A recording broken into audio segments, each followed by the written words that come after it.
कल कैबिनेट की बैठक हुई थी मंत्रि परिषद की। उसमें माननीय मंत्री जी भी थे। उस बैठक के बाद हम लोग ने सभी कर्मचारी के प्रतिनिधि को बुलाया, क्योंकि सीओ की जब हड़ताल हुई थी तो माननीय मंत्री जी ने ही उसको तोड़ने के लिए उनको अनुरोध किया और उन्होंने माननीय मंत्री जी की बात को मानते हुए वे काम पर वापस आ गए।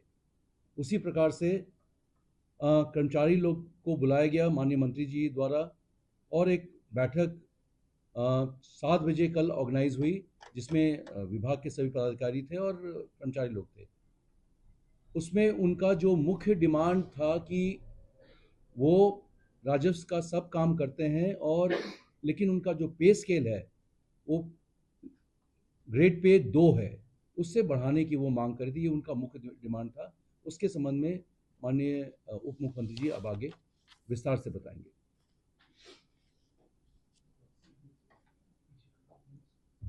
हमारे प्रधान सचिव विभाग के पदाधिकारी के साथ 10 सदस्यीय प्रतिनिधि मंडल के साथ हम लोग वार्ता किए और उनसे आग्रह हमने किया है कि 31 मार्च का टारगेट पूरा करें। हमारा 31 मार्च तक परिमार्जन का टारगेट पूरा करते हैं तो उनके सम्मान और उनके पूर्व के मुख्य सचिव के साथ हुए समझौते पर सहानुभूति पूर्वक हम लोग विचार करेंगे।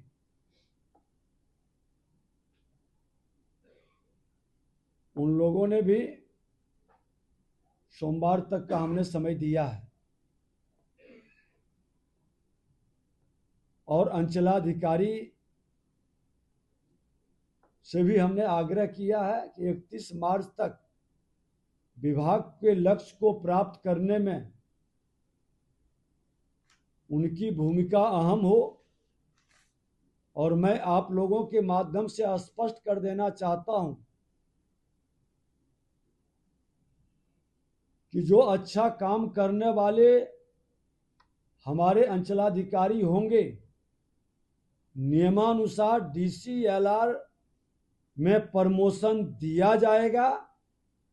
इसमें कहीं कोई कंफ्यूजन नहीं रहेगा।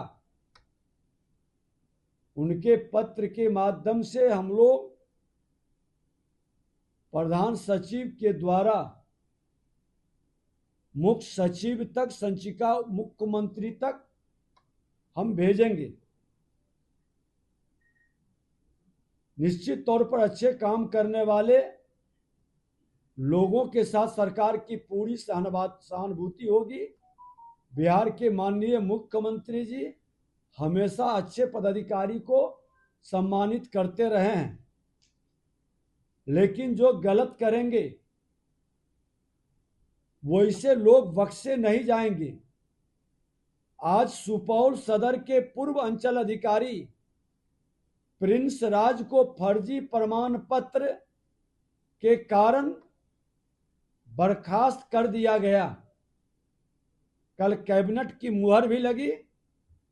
फर्जी दस्तावेज के सहारे नौकरी लेने की शिकायत वाले सभी मामले की हम तेज गति से जांच करा रहे हैं और इस तरह के काम करने वाले बचेंगे नहीं, बख्शे नहीं जाएंगे। आज राज्य के सभी 101 DCLR के साथ हमारे विभाग के प्रधान सचिव बैठक किए और बैठक में कोर्ट के प्रति सुनवाई के निर्देश दिए हैं। इसके लिए न्यायालय में सभी सुविधाएं उपलब्ध कराने का व्यवस्था भी बनाई गई है। कुछ लोग रोना रो रहे थे कि सुनवाई का जगह नहीं, बैठने का कोई साधन नहीं, कई तरह की समस्याएं। हमने कहा है कि आप डे टू डे बिहार के जनता के हित में कर्मचारी, अंचलाधिकारी, डीसीएलआर, एडीएम और डीएम, कमिश्नर सभी से आग्रह है